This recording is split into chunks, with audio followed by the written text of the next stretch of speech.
अस्सलाम वालेकुम स्टूडेंट्स। आज हमने नेक्स्ट इसकी प्रॉपर्टीज़ पढ़नी है, आयनाइजेशन एनर्जी, और इसके अलावा हम इलेक्ट्रॉन अफिनिटी के बारे में बात करेंगे। आयनाइजेशन एनर्जी को हम आयनाइजेशन पोटेंशियल भी कहते हैं। सबसे पहले हमें देखना है कि आयनाइजेशन एनर्जी है क्या, ये कौन सी एनर्जी है, किस लिए यूज़ होती है। आयोनाइजेशन से मुराद है आयनाइज होने के प्रोसेस को हम कहते हैं आयनाइजेशन। ठीक है, आयंस में कन्वर्ट होना, ऐसी एनर्जी जो कि आयंस में कन्वर्ट करने के लिए उसको इस्तेमाल होती है। अब आयन यहाँ पे कौन से होंगे, पॉजिटिव आयन की यहाँ पे बात की जाती है।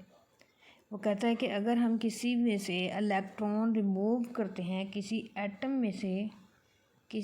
में से इलेक्ट्रॉन रिमूव करें, तो उसके लिए जो एनर्जी रिक्वायर होती है उसको हम आयनाइजेशन एनर्जी बोलते हैं। Process of removing an electron from an isolated atom to form a positive ion is called ionisation. ठीक है, और आयनाइजेशन एनर्जी क्या होगी, ये है कि minimum amount of energy required to remove the most loosely bound electron from an isolated atom to form cations. किसी भी एटम से इलेक्ट्रॉन रिमूव करके उसको केटाइन में कन्वर्ट करने के लिए जो एनर्जी चाहिए उसको आयनाइजेशन एनर्जी बोलते हैं। अब देखिए, कोई भी अगर स्टेबल एलिमेंट है हमारे पास या कोई भी एटम है हमारे पास, तो उसके अंदर से हमने इलेक्ट्रॉन को रिमूव करवाना है, वहाँ से इलेक्ट्रॉन को निकालना है, तो वो ऑटोमेटिकली खुद तो नहीं निकलेगा। उसको निकालने के लिए हमें किसी न किसी एनर्जी की ज़रूरत होगी। वो कितनी एनर्जी चाहिए होगी हमें, वो डिपेंड करता है उस इलेक्ट्रॉन पे कि वो उसकी स्ट्रेंथ कितनी है, वो किस तरह से उसका वहाँ पे बॉन्ड बना हुआ है, या कह लें कि उसकी न्यूक्लियस की अट्रैक्शन उस पर कितनी है। उस लिहाज से वो डिपेंड करेगी कि कितनी एनर्जी उसको चाहिए। तो वो एनर्जी जो कि उस इलेक्ट्रॉन को रिमूव करने के लिए हमें चाहिए होगी उसको हम आयनाइजेशन एनर्जी बोलते हैं। जैसे कि कैल्शियम की यहाँ पे एग्जांपल दी गई है, वहाँ से एक इलेक्ट्रॉन रिमूव होता है और हमें 590 किलो जूल पर मोल एनर्जी यूज़ करना पड़ती है। ये ये इलेक्ट्रॉन नहीं दे सकता। जब ये इसमें से हमने इलेक्ट्रॉन को रिमूव करना है तो हमें 590 किलो जूल पर मोल एनर्जी चाहिए। ठीक है, ये इसकी होती है फर्स्ट आयनाइजेशन एनर्जी। पहला इलेक्ट्रॉन हमने रिमूव किया तो उसके लिए जो एनर्जी चाहिए थी हमें, वो होगी फर्स्ट आयनाइजेशन एनर्जी। कैल्शियम का हमें नॉर्मली पता है 2 पॉजिटिव आयन होता है, ये 2 इलेक्ट्रॉन रिमूव कर सकता है। तो अब एक इलेक्ट्रॉन तो इसने रिमूव कर दिया, उसके लिए जो एनर्जी चाहिए थी हमने उसे कहा कि ये फर्स्ट आयनाइजेशन एनर्जी थी। अब इसमें से अगर हम सेकेंड इलेक्ट्रॉन भी रिमूव करते हैं तो उसके लिए जो एनर्जी चाहिए होगी वो हम कहेंगे कि ये सेकेंड आयनाइजेशन एनर्जी है। सेकेंड आयनाइजेशन एनर्जी क्या होगी, amount of energy required to remove second electron from gaseous monopositive cation to form di positive cation. अब देखें, अब ये नेक्स्ट केटाइन के अंदर से मज़ीद एक इलेक्ट्रॉन रिमूव होना है। अब ये पहले ही पॉजिटिव चार्ज है इसके ऊपर, तो यहाँ से एक इलेक्ट्रॉन रिमूव करना तो बहुत ही मुश्किल है, इसलिए हमें यहाँ पे एनर्जी भी उसके मुताबिक ही चाहिए। मतलब इलेक्ट्रॉन यहाँ से रिमूव करना अगर मुश्किल है तो हमें एनर्जी भी क्या होगी, ज़्यादा चाहिए होगी।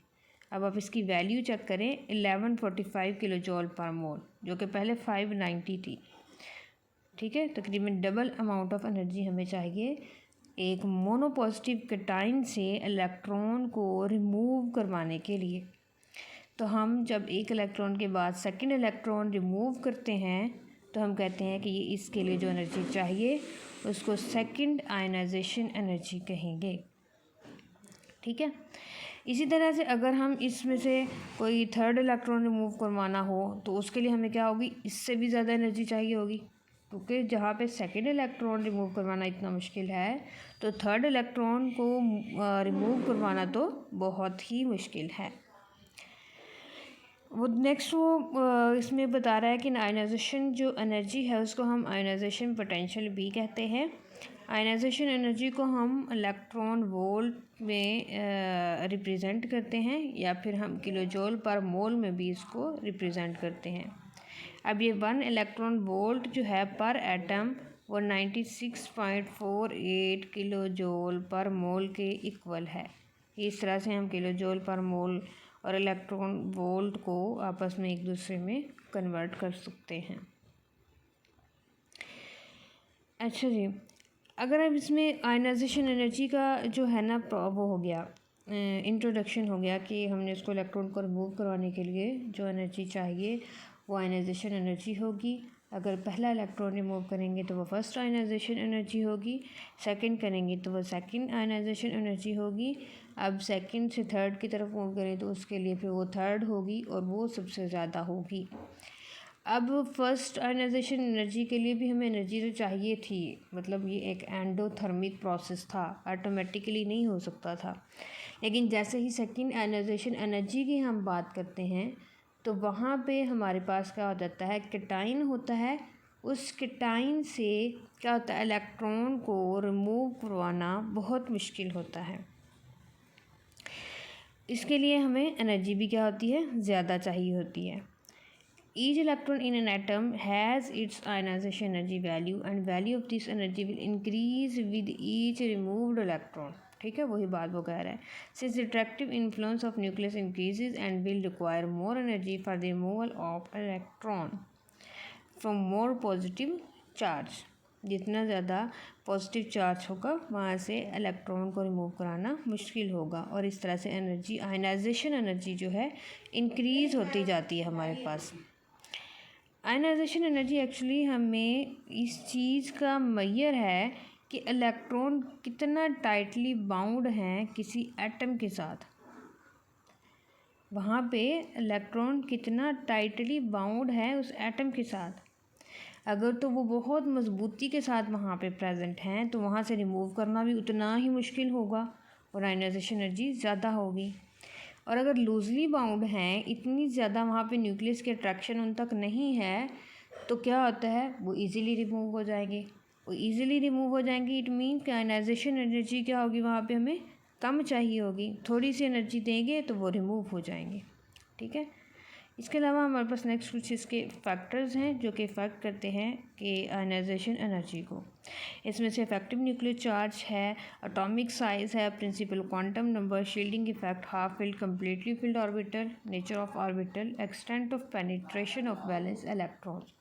इन सब को हम बारी बारी डिस्कस करेंगे। सबसे पहले इफेक्टिव न्यूक्लियर चार्ज। अच्छा जी, अब इफेक्टिव न्यूक्लियर चार्ज क्या होता है ये हम लास्ट लेक्चर में डिस्कस कर चुके हैं। तो अब इसका इफ़ेक्ट क्या है, अब देखिए जितना इफेक्टिव न्यूक्लियर चार्ज होगा, न्यूक्लियस के ऊपर जितना ज़्यादा चार्ज है वो क्या करेगा, उसकी इलेक्ट्रोस्टैटिक फोर्स ऑफ जो अट्रैक्शन है इलेक्ट्रॉन्स पे वो इतनी ही क्या होगी, ज़्यादा होगी। न्यूक्लियस के ऊपर पॉजिटिव चार्ज होता है ना, तो जब न्यूक्लियस के ऊपर पॉजिटिव चार्ज है, न्यूक्लियस के ऊपर पॉजिटिव चार्ज है तो जितना ज़्यादा पॉजिटिव चार्ज होगा वो इलेक्ट्रॉन्स को अपनी तरफ उतना ही ज़्यादा उस पर उसकी अट्रैक्शन होगी।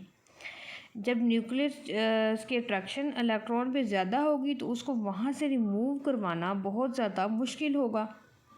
ठीक है, जब मुश्किल होगा तो इसके लिए हमें एनर्जी क्या होगी, ज़्यादा चाहिए होगी। इसलिए हम कहते हैं कि जितना ज़्यादा इफेक्टिव न्यूक्लियर चार्ज होगा वहाँ से आउटर मोस्ट शेल में से इलेक्ट्रॉन को निकालना उतना ही मुश्किल होगा और उसके लिए हमें एनर्जी भी ज़्यादा चाहिए होगी। तो हम एक जनरल ट्रेंड पढ़ते हैं फिर इसमें कि increase of magnitude of effective nuclear charge, magnitude of ionisation potential also increases. मतलब इफेक्टिव न्यूक्लियर चार्ज और आयनाइजेशन एनर्जी का डायरेक्ट रिलेशन होगा। जितना इफेक्टिव न्यूक्लियर चार्ज उतनी ही आयनाइजेशन एनर्जी होगी। अब हम देखते हैं कि हमारा जो इफेक्टिव न्यूक्लियर चार्ज जो होता है वो पीरियड्स में इंक्रीज़ होता है लेफ़्ट टू राइट। तो इसका मतलब है कि अगर left to right effective nuclear charge increase हो रहा है तो हमारी आयनाइजेशन एनर्जी क्या होगी, इंक्रीज़ होगी। अब इफेक्टिव न्यूक्लियर चार्ज किस तरह से इंक्रीज़ होता है पीरियड्स में, ये हम लास्ट टाइम डिस्कस कर चुके हैं। उसमें आप मज़ीद देख सकते हो कि उसमें एक ही सेम शेल के अंदर इलेक्ट्रॉन की एडिशन होती जाती है, ठीक है। जब जैसे जैसे एटॉमिक नंबर बढ़ता जाता है उसकी वजह से उसका इफेक्टिव न्यूक्लियर चार्ज भी बढ़ता जाता है।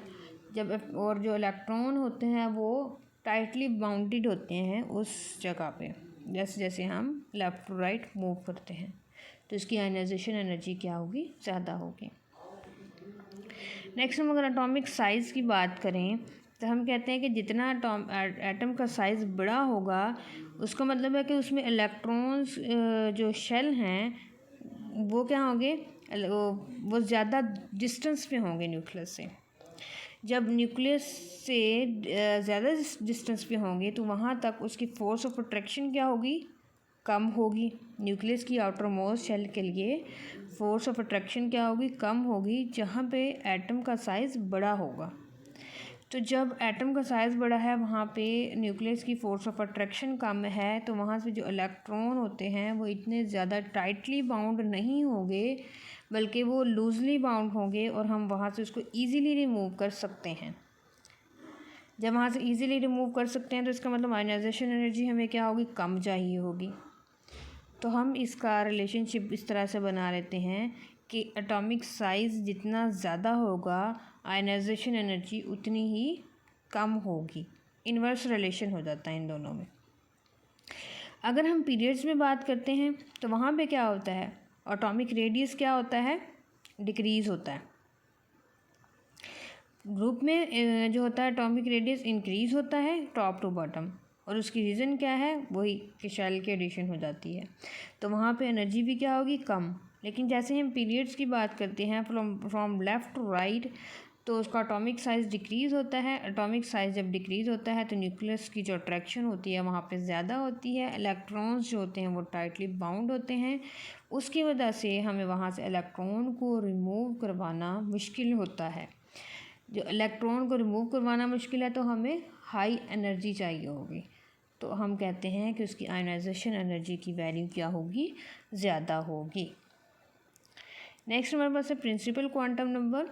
आप लोगों को पता है कि ये प्रिंसिपल क्वांटम नंबर जो n की वैल्यू होती है वो हमारे पास बैलेंस जो नंबर ऑफ़ शेल्स होते हैं उनके बारे में बात करता है। जितनी ज़्यादा n की वैल्यू होगी इसका मतलब है कि उसमें नंबर ऑफ़ शेल्स जो हैं वो उतने ही ज़्यादा हैं। जब वो इतने ही नंबर ऑफ़ शेल्स ज़्यादा होंगे तो उसका न्यूक्लियस के साथ डिस्टेंस क्या होगा, ज़्यादा होता जाएगा।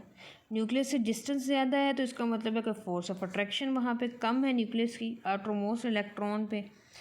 जब आउटर मोस्ट इलेक्ट्रॉन, जैसे ये यहाँ पे इस तरह से n की वैल्यू, इस तरह हम कहते हैं इतने सारे शेल हैं, तो यहाँ से न्यूक्लियस की जो अट्रैक्शन है इन इलेक्ट्रॉन पे, बैलेंस इलेक्ट्रॉन पे क्या होगी, कम होगी। ये इलेक्ट्रॉन लूजली बाउंड होंगे, यहाँ से इनको रिमूव करवाना क्या होगा, ईजी होगा।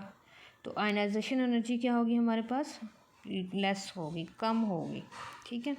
तो हम कहते हैं प्रिंसिपल क्वांटम नंबर की वैल्यू जितनी ज़्यादा होती है वहाँ पे न्यूक्लियस की अट्रैक्शन कम हो जाती है बैलेंस इलेक्ट्रॉन पे। उसकी वजह से क्या होती है हमारे पास, उसका जो एनर्जी है, आयनाइजेशन एनर्जी जो है वो डिक्रीज़ होती है, ठीक है। इसका भी हम क्या कर लेते हैं, ये वही इसका भी हिसाब है जो एटॉमिक रेडियस वाला है। मतलब जैसे n की वैल्यू बढ़ती जा रही है तो आयनाइजेशन एनर्जी कम, मतलब इन्वर्स रिलेशन है, ठीक है। अभी तक हमने इफेक्टिव न्यूक्लियर चार्ज पढ़ा था, उसके साथ डायरेक्ट रिलेशन था। एटॉमिक साइज और प्रिंसिपल क्वांटम के साथ ये इन्वर्स रिलेशन था। अच्छा, अब हम आ जाते हैं शील्डिंग इफेक्ट की तरफ। शील्डिंग इफेक्ट हमने पढ़ा था कि decrease in force of attraction of nucleus to the valence electron. Valence electron पे न्यूक्लियस की जो फोर्स ऑफ अट्रैक्शन है उसमें जब कमी होती है तो उसके साथ साथ शील्डिंग इफ़ेक्ट इंक्रीज़ होता है।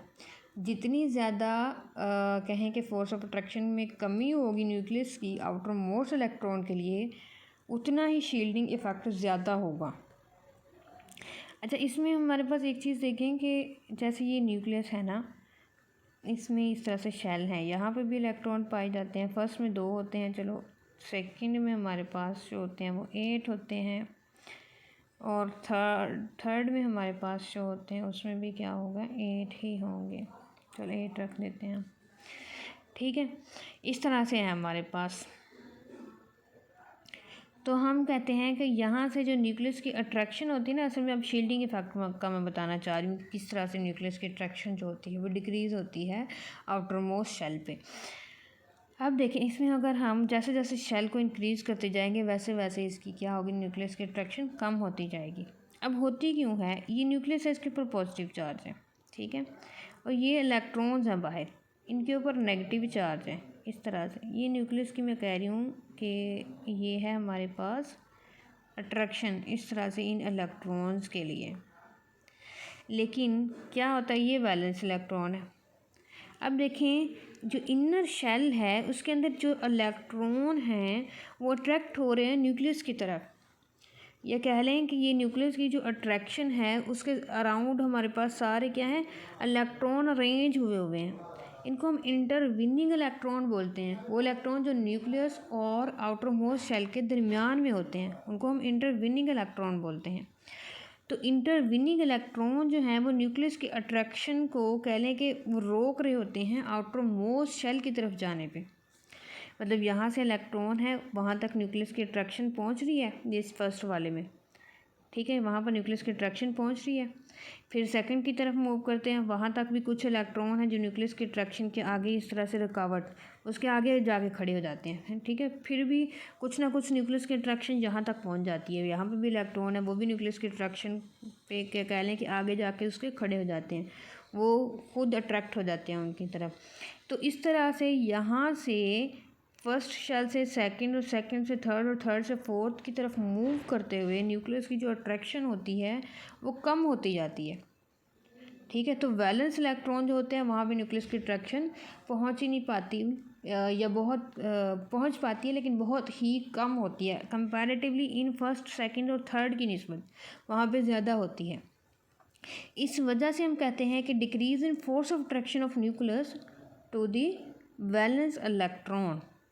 अब जैसे जैसे शेल ऐड होते जाएंगे वहाँ पे न्यूक्लियस की अट्रैक्शन क्या मज़ीद कम होती जाएगी।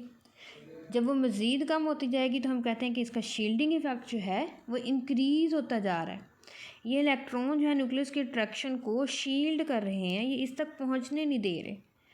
तो जैसे जैसे नंबर ऑफ़ शेल इंक्रीज़ होते हैं वहाँ पे शील्डिंग इफेक्ट क्या होता है, इंक्रीज़ होता है। अब जब शील्डिंग इफेक्ट किसी जगह पे इंक्रीज़ हो रहा है इसका मतलब वहाँ पे न्यूक्लियस की जो अट्रैक्शन है वो कम है वैलेंस इलेक्ट्रॉन पे।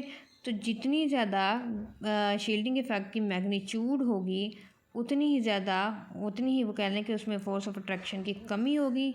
तो उस फोर्स ऑफ अट्रैक्शन की कमी की वजह से वहाँ से इलेक्ट्रॉन को रिमूव कराना हमारे लिए इजी होगा और हमारी जो आयनाइजेशन एनर्जी होती है वो डिक्रीज़ हो जाती है। शील्डिंग इफेक्ट और आयनाइजेशन एनर्जी का टॉप टू बॉटम ग्रुप में क्या होगा, रिलेशन इन्वर्स होगा। शील्डिंग इफेक्ट बढ़ रहा है और उसके साथ आयनाइजेशन एनर्जी क्या हो रही है, कम हो रही है। इसी तरह से मूव कर रहे हैं हम ग्रुप में। नंबर ऑफ़ इंटरवेनिंग इलेक्ट्रॉन, ये देखें वो बता रहे हैं नंबर ऑफ़ इंटरवेनिंग इलेक्ट्रॉन जो कि न्यूक्लियस और आउटर मोस्ट शेल के दरमियान में होते हैं वो इंक्रीज़ होते हैं, जिसकी वजह से शील्डिंग इफेक्ट जो होता है वो इंक्रीज़ होता है। इंक्रीज़ होने की वजह से आयनाइजेशन एनर्जी डिक्रीज़ होती है।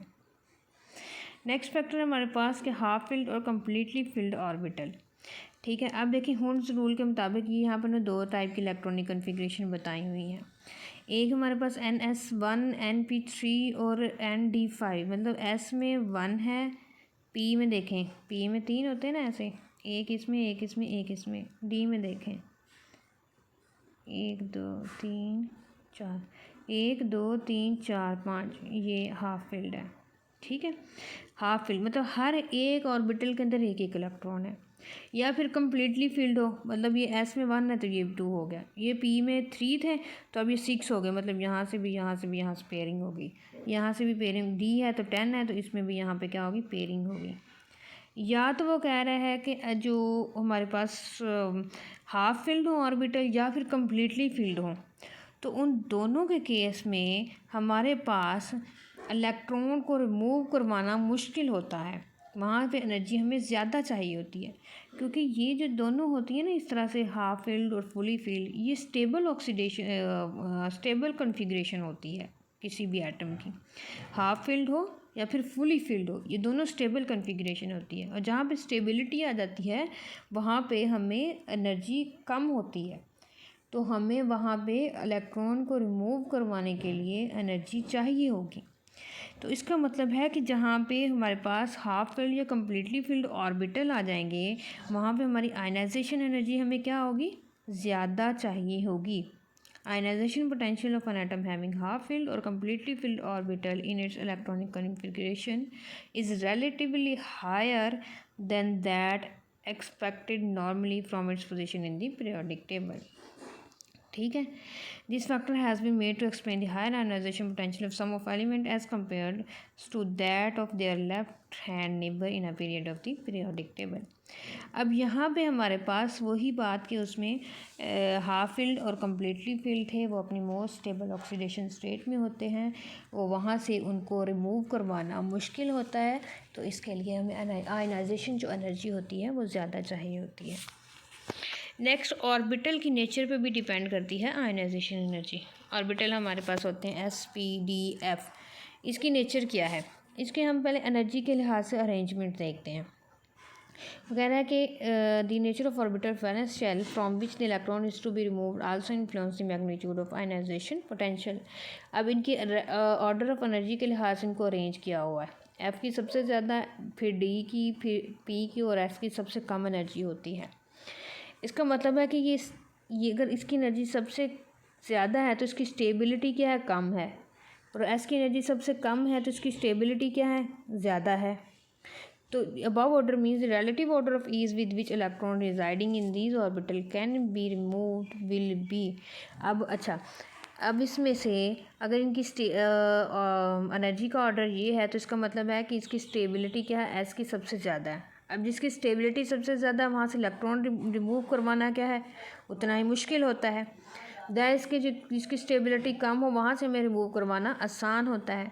तो अगर हम इनको इलेक्ट्रॉन के रिमूव करवाने के लिहाज से अरेंज करें तो एफ़ में से सबसे पहले हम इलेक्ट्रॉन रिमूव करवाना इजी होगा, उसके बाद डी से, फिर पी से, और एस में से मुश्किल होगा इन तीनों से। तो एफ़ में से हम सबसे पहले या सबसे इजीली इलेक्ट्रॉन को रिमूव करवा सकते हैं। ठीक है, तो अगर इसमें से हम एफ़ में से इलेक्ट्रॉन को इजीली रिमूव करवा सकते हैं तो इसका मतलब है कि हमारे पास जो आयनाइजेशन एनर्जी है उसका क्या होगा, वो भी हमें उतनी ही उसके लिए कम चाहिए होगी। ठीक है, तो क्योंकि एफ़ में से हम इजीली इलेक्ट्रॉन को रिमूव करवा सकते हैं, जबकि एस में से हमारे लिए डिफ़िकल्ट है इलेक्ट्रॉन को रिमूव करवाना, तो हम कहते हैं कि इसकी आयनाइजेशन एनर्जी कम होगी और एस की आयनाइजेशन एनर्जी क्या होगी, ज़्यादा होगी।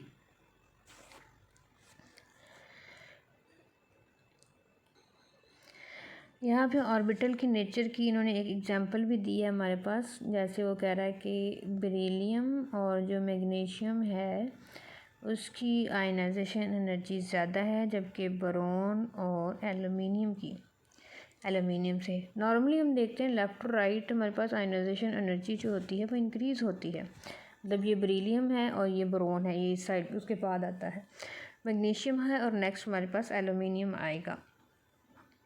लेकिन यहाँ पे वो कह रहा है कि बेरिलियम की ज़्यादा है जबकि बोरॉन की कम है, मैग्नीशियम की ज़्यादा है और एल्यूमिनियम की कम है। इसकी क्या रीज़न है, इसमें देखें बेरिलियम की अगर हम इलेक्ट्रॉनिक कॉन्फ़िगरेशन देखें 1s2 2s2, बोरॉन की देखें 1s2 2s2 2p1। अब देखें यहाँ पे s के अंदर 2 इलेक्ट्रॉन है, ठीक है, एक फुली फील्ड है, और यहाँ पे देखें अगर बोरॉन के इलेक्ट्रॉनिक कॉन्फ़िगरेशन देखें तो उससे बैलेंस जो इलेक्ट्रॉन, लास्ट वाला इलेक्ट्रॉन है वो p के अंदर है। हमने नेचर ऑफ ऑर्बिटल में पढ़ा कि एस में से इलेक्ट्रॉन को रिमूव कराना मुश्किल है, पी में से इलेक्ट्रॉन को रिमूव कराना इजी है। तो जब इसमें से इजी है तो हम कहते हैं कि इसकी जो आयनाइजेशन एनर्जी होगी वो कम होगी बेरिलियम की निस्बत। इसी तरह से मैग्नीशियम और एल्यूमिनियम का कंपैरिजन है। नेक्स्ट फैक्टर हमारे पास extent of penetration of valence electron, degree of penetration of valence electron in a given principal energy level decreases in the order. मतलब इलेक्ट्रॉन की जो पेनिट्रेशन है उनका ट्रेंड देखें। सबसे पहले एस में फिलिंग होगी, फिर पी में, फिर डी में, फिर एफ में। Since an S electron is more tightly bound than any an P electron which in turn is more tightly bound than any an D electron. अब एस पहले, फिर पी, फिर डी, फिर एफ। अब S जो होता है वो ज़्यादा टाइटली बाउंड होता है, उसके बाद पी होता है, फिर डी होता है, फिर एफ। ठीक है, तो उसी के लिहाज से हमें उसमें क्या होगी, अगर इसकी कह लें कि उसमें इलेक्ट्रॉन टाइटली जिसमें बाउंड हो गए वहाँ से रिमूव कराना भी मुश्किल होगा और उसकी फिर आयनाइजेशन एनर्जी भी क्या होगी, ज़्यादा होगी। अब इसमें हम कुछ पीरियोडिक ट्रेंड्स देख लेते हैं ग्रुप्स में और पीरियड्स में क्या होते हैं। अगर हम पीरियोडिक टेबल की में बात करें पीरियड्स में, तो हम कहते हैं कि जो आयनाइजेशन एनर्जी होती है वो इंक्रीज़ होती है फ्रॉम लेफ़्ट टू राइट। ठीक है, from left to right increase क्यों होती है? एक तो रीज़न हमारे पास वही कि उसका न्यूक्लियर चार्ज जो होता है वो इंक्रीज़ होता है। न्यूक्लियर चार्ज एटॉमिक नंबर के साथ साथ बढ़ता जाता है। क्यों बढ़ता है ये हम लास्ट लेक्चर में डिस्कस कर चुके हैं, तो इसमें इसको ज़्यादा डिटेल में जाने की ज़रूरत नहीं है। उसी न्यूक्लियर चार्ज के इंक्रीज़ होने की वजह से उसका एटॉमिक साइज़ जो होता है वो डिक्रीज़ होता है। एटॉमिक साइज़ जहाँ पर डिक्रीज़ होता है तो वहाँ पे हम कहते हैं उसकी आयनाइजेशन एनर्जी क्या होती है, इंक्रीज़ होती है।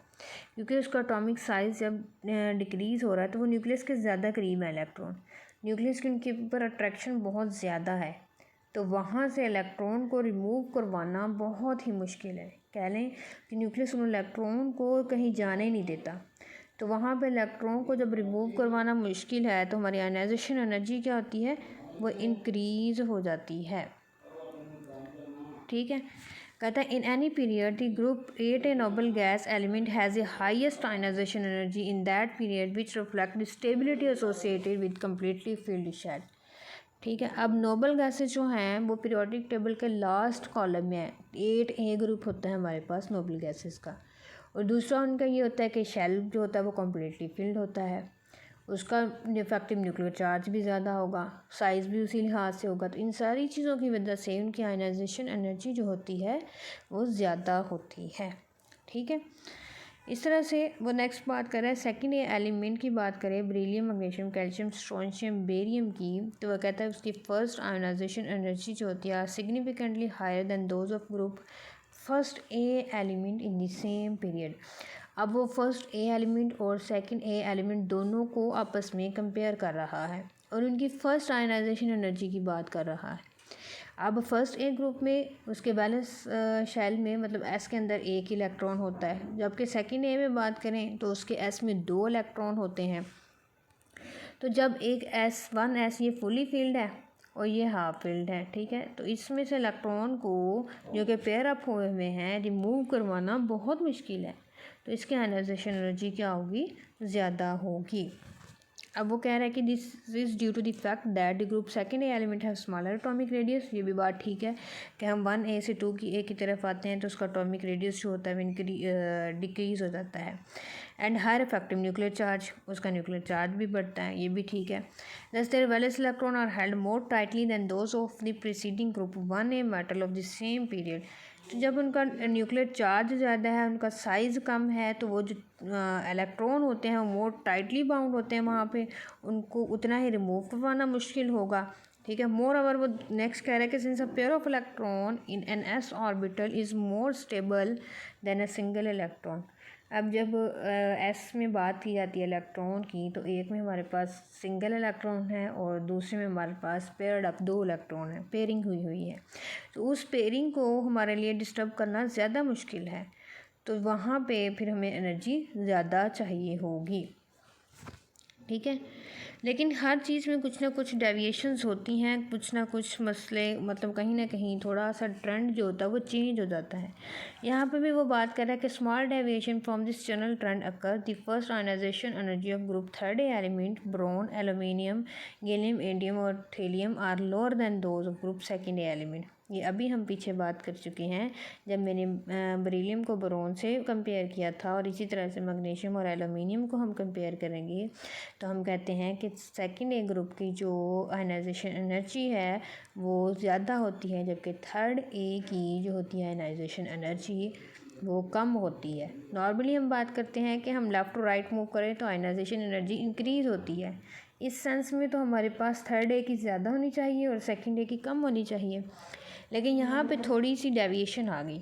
उस डेविएशन की रीज़न क्या है? वही जो मैंने बताई, उसमें एस में फिलिंग हो रही है, उसमें पी में फिलिंग हो रही है, वहाँ पे इलेक्ट्रॉन एक है, वहाँ पे दो हैं, तो पी में से हमें एक इलेक्ट्रॉन को रिमूव कराना आसान है, जिसकी वजह से उसकी आयनाइजेशन एनर्जी क्या होगी? कम होगी। ठीक है। इस तरह से हम ग्रुप में बात करें तो ग्रुप में हम कहते हैं कि टॉप टू बॉटम हमारा जो एटॉमिक साइज़ होता है वो इंक्रीज़ हो रहा होता है, और इसके अलावा जो उसका शील्डिंग इफ़ेक्ट होता है वो भी इंक्रीज़ हो रहा होता है, जिसकी वजह से जो इलेक्ट्रॉन होते हैं वो इतना टाइटली बाउंड नहीं होते, न्यूक्लियस की अट्रैक्शन उन पर कम होती है, तो वहाँ से उन इलेक्ट्रॉन्स को रिमूव करवाना ईजी होता है। उसकी वजह से उनकी आयनाइजेशन एनर्जी जो होती है वो डिक्रीज़ हो जाती है। ठीक है।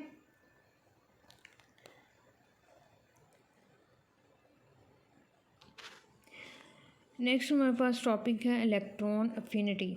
इसके भी अगर हम नाम पे गौर करें तो इसमें देखें अफिनिटी हमारे पास अट्रैक्शन को शो कर रहा होता है, मतलब इलेक्ट्रॉन के लिए कितनी उसकी अफिनिटी है।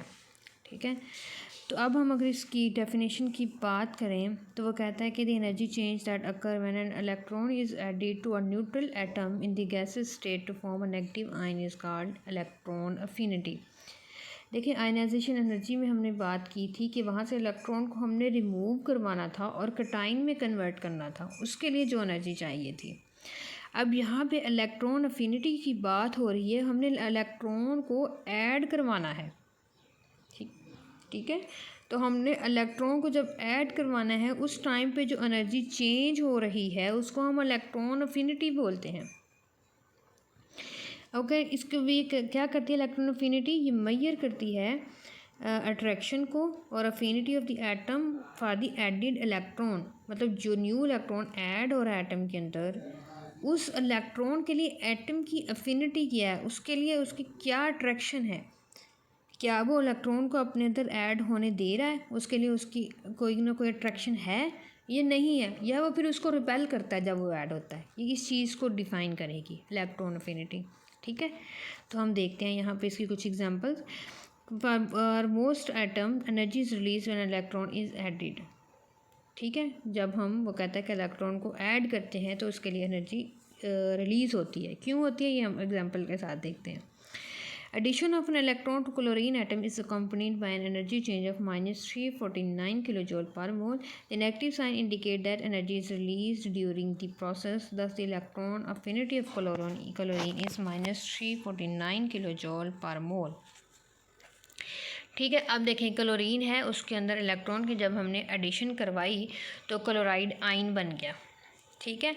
इसमें इसने जो एनर्जी रिलीज़ की -349 किलो जूल पर मोल है। अब इसमें एनर्जी रिलीज़ हो रही है, इसका मतलब है कि यहाँ पे इजीली ये प्रोसेस हो रहा है।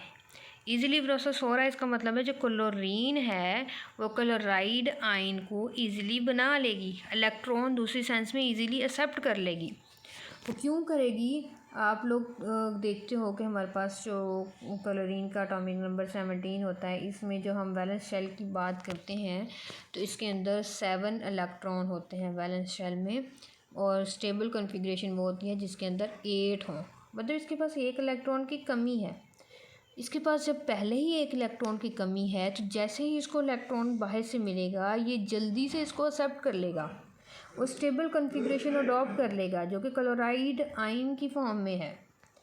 ठीक है। तो जब ये इजीली इलेक्ट्रॉन को एक्सेप्ट कर लेगा तो वहाँ पे जो एनर्जी रिलीज़ होती है वो होती है -349 किलो जूल पर मोल। उसको हम नेगेटिव साइन के साथ इंडिकेट करते हैं, तो हम कहते हैं ये इसकी इलेक्ट्रॉन अफिनिटी है। ठीक है। ये भी इसकी क्या होगी? First electron affinity. इसमें भी फर्स्ट और सेकंड की बात करते हैं। अच्छा, in the addition to the second electron affinity defined above, second electron affinity, first electron affinity defined above, second electron affinity of some element like oxygen, sulphur, selenium is also known as electron affinity of an element. अगर हम किसी element के अंदर second electron add करें तो वो उसकी क्या होगी, सेकंड इलेक्ट्रॉन अफिनिटी होगी। ये एक डिफ़ाइन कर रहा है, m is define as the amount of energy required to add one more electron to the mono negative anion m negative to form a di negative anion. अब वो एक कोई एलिमेंट है, उसके अंदर उसने ऐड किया, वो m नेगेटिव बन गया, अब उसमें वो मज़ीद सेकंड इलेक्ट्रॉन ऐड कर रहा है, ठीक है। अब वो सेकंड जब इलेक्ट्रॉन ऐड कर रहा है यूनी नेगेटिव आयन में, तो तब वो क्या होगा, एंडोथर्मिक प्रोसेस होगा, मतलब उसमें एनर्जी रिलीज़ नहीं होगी बल्कि एनर्जी जो होगी अब्जॉर्ब होगी, हमें एनर्जी देना पड़ेगी। क्यों देना पड़ेगी कि जैसे हमने देखें पहले एक इलेक्ट्रॉन ऐड किया, उसके ऊपर नेगेटिव चार्ज आया, इसमें हमने पहले एक इलेक्ट्रॉन ऐड किया, इसमें नेगेटिव चार्ज आ गया है। अब मज़ीद इस नेगेटिव चार्ज के ऊपर हम इलेक्ट्रॉन ऐड करवाने की कोशिश कर रहे हैं, ये भी नेगेटिव है, ये भी नेगेटिव है, ये एक दूसरे को रिपेल करेंगे, अट्रैक्ट नहीं करेंगे। किसी नेगेटिव आयन के ऊपर हम इलेक्ट्रॉन के मज़ीद एडिशन करवा रहे हैं, तो इस वजह से अब उनके दरमियान में रिपल्शन होगी। उस रिपल्शन को ओवरकम करने के लिए हमें एनर्जी चाहिए होगी, तो हम कहते हैं कि ये एंडोथर्मिक प्रोसेस है। जैसे कि यहाँ पे एग्जांपल दी गई है ऑक्सीजन की, उसमें एक इलेक्ट्रॉन ऐड करते हैं, वो इजीली इलेक्ट्रॉन उसको ऐड कर लेता है और -140 किलो जूल पर मोल एनर्जी रिलीज़ करता है। जैसे इसमें सेकंड इलेक्ट्रॉन ऐड होता है तो क्या होता है कि पहले से जो मौजूद वहाँ पे इलेक्ट्रॉन है वो इनकमिंग इलेक्ट्रॉन को रिपेल करता है, उस रिपल्शन की वजह से हमें एनर्जी देना पड़ती है और इसकी 780 किलो जूल पर मोल एनर्जी यहाँ से अब्जॉर्ब होती है, ठीक है। इसको अगर हम इलेक्ट्रॉन अफिनिटी की बात करें एक्सप्रेस करने की, इसको हम इलेक्ट्रॉन वोल्ट और किलो जूल पर मोल में ही इसको एक्सप्रेस करते हैं, जैसे कि आयनाइजेशन एनर्जी पे की थी। फैक्टर्स इसमें हम डिस्कस करेंगे, तो पहला वही न्यूक्लियर चार्ज है। जितना ज़्यादा न्यूक्लियर चार्ज होगा उतना ही ज़्यादा more strongly will it attract additional electron. Nucleus के ऊपर पॉजिटिव चार्ज जितना ज़्यादा होगा उतना ही उसके लिए इनकमिंग इलेक्ट्रॉन के लिए अट्रैक्शन क्या होगी, ज़्यादा होगी। जब अट्रैक्शन उसके लिए ज़्यादा होगी तो हम कहते हैं उसकी इलेक्ट्रॉन अफिनिटी क्या होगी, इंक्रीज़ होगी, मतलब न्यूक्लियर चार्ज के बढ़ने से इलेक्ट्रॉन अफिनिटी भी इंक्रीज़ होगी। इसका वजह से अगर जनरल ट्रेंड की बात करें इलेक्ट्रॉन अफिनिटी की, तो ये सेम वही ट्रेंड होता है जो कि आयनाइजेशन एनर्जी का होता है। लेकिन अगर इसकी रीज़न भी हम देखें तो देखें न्यूक्लियर चार्ज इंक्रीज़ हो रहा है, मतलब पॉजिटिव चार्ज इंक्रीज़ हो रहा है, तो उसके लिए इलेक्ट्रॉन की अट्रैक्शन ज़्यादा होगी। इलेक्ट्रॉन की अट्रैक्शन ज़्यादा होगी तो हमारी इलेक्ट्रॉन अफिनिटी क्या होगी, ज़्यादा होगी। नेक्स्ट एटॉमिक साइज़ की बात करें तो smaller the size of atom smaller will be the distance between the extra electron and the nucleus, therefore the electrostatic force of attraction will be more and electron affinity will be higher. Size कम है, उसका nucleus के साथ distance कम है, nucleus के ऊपर positive charge होता है, वो इलेक्ट्रॉन को अपनी तरफ अट्रैक्ट करेगा। इलेक्ट्रॉन को अपनी तरफ अट्रैक्ट करेगा तो वहाँ से इलेक्ट्रॉन को ऐड करना ईजी होगा और उसकी इलेक्ट्रॉन अफिनिटी क्या होगी, ज़्यादा होगी, ठीक है। इलेक्ट्रॉनिक कन्फिग्रेशन की बात करें तो एटम है एक स्टेबल इलेक्ट्रॉनिक कन्फिग्रेशन, जैसे कि कम्प्लीटली फिल्ड या हाफ फिल्ड जिनके ऑर्बिटल होते हैं वो स्टेबल इलेक्ट्रॉनिक कन्फिग्रेशन होती हैं। Don't show much tendency to add extra electron, therefore have either zero और वेरी लो इलेक्ट्रॉन अफिनिटी। जो हमारे पास ऑर्बिटल हाफ फील्ड है या कम्प्लीटली फील्ड है, हम पहले भी बात कर चुके हैं कि वो स्टेबल उनकी इलेक्ट्रॉनिक कन्फिग्रेशन होती है। जब वो पहले ही स्टेबिलिटी गेन कर चुके हैं, पहले ही वो स्टेबल हैं, तो इलेक्ट्रॉन को मज़ीद ऐड करना पसंद नहीं करेंगे, तो वहाँ पे हमारी फिर इलेक्ट्रॉन अफिनिटी या तो ज़ीरो होगी या फिर बहुत ही कम होगी। इसके हम पीरियोडिक ट्रेंड्स देख लेते हैं कि इसके ग्रुप में क्या ट्रेंड्स हैं और पीरियड्स में क्या ट्रेंड है। जैसे ही हम कहते हैं कि इसको लेफ़्ट टू राइट मूव करते हैं पीरियोडिक टेबल में, एटॉमिक साइज़ जो होता है वो डिक्रीज़ होता है, न्यूक्लियर चार्ज इंक्रीज़ होता है, तो न्यूक्लियस की जो अट्रैक्शन होती है एडिशनल इलेक्ट्रॉन के लिए ज़्यादा होती है, तो वहाँ पे क्या होगी, हमारे पास उसकी इलेक्ट्रॉन अफिनिटी भी क्या होगी, ज़्यादा होगी, ठीक है। लेकिन इसमें भी कुछ एक्सेप्शंस हैं, जैसे एलिमेंट ऑफ ग्रुप सेकंड है, ग्रुप फिफ्थ है और नोबल गैसेस वगैरह, इनमें थोड़ी सी एक्सेप्शंस हैं। The halogens which are one electron shy of a filled p subshell have the most negative electron affinity. अब वो हेलोजेंस की जैसे हम पहले भी बात कर चुके हैं, उसमें 7 उसके वैलेंस इलेक्ट्रॉन होते हैं। वो अपना ऑक्टेट कंप्लीट करने के लिए जल्दी से एक इलेक्ट्रॉन गेन कर लेगा, वो स्टेबल कॉन्फ़िगरेशन में फिर कन्वर्ट हो जाएगा, इसलिए इसकी इलेक्ट्रॉन अफिनिटी जो होती है वो सबसे ज़्यादा होती है। नेक्स्ट हम बात करें इसकी ट्रेंड्स की ग्रुप में, तो वो जैसे इसकी आयनाइजेशन एनर्जी का ट्रेंड था वही ग्रुप में होगा कि ये क्या होती है, ये डिक्रीज़ होती है electron affinity top to bottom. क्यों होती है? क्योंकि वैलेंस शेल जो होते हैं वो इंक्रीज़ होते हैं, जिसकी वजह से न्यूक्लियस से उसका डिस्टेंस जो होता है वो इंक्रीज़ हो जाता है। जो इलेक्ट्रॉन होते हैं वो उसको शील्ड कर रहे होते हैं, न्यूक्लियस की अट्रैक्शन को आउटरमोस्ट शेल तक वो जाने नहीं देते। ठीक है, तो इस वजह से उनकी क्या होती है, top to bottom electron affinity जो होती है वो भी डिक्रीज़ हो जाती है। Electron affinity top to bottom क्या हो जाती है, डिक्रीज़ हो जाती है। ठीक है, ये सारा हमारे पास इलेक्ट्रॉन अफिनिटी और आयनाइजेशन एनर्जी से रिलेटेड था। नेक्स्ट हमारे 2 छोटे से टॉपिक रह गए हैं, वो हम अपने नेक्स्ट लेक्चर में डिस्कस करेंगे। ठीक है, अल्लाह हाफिज़।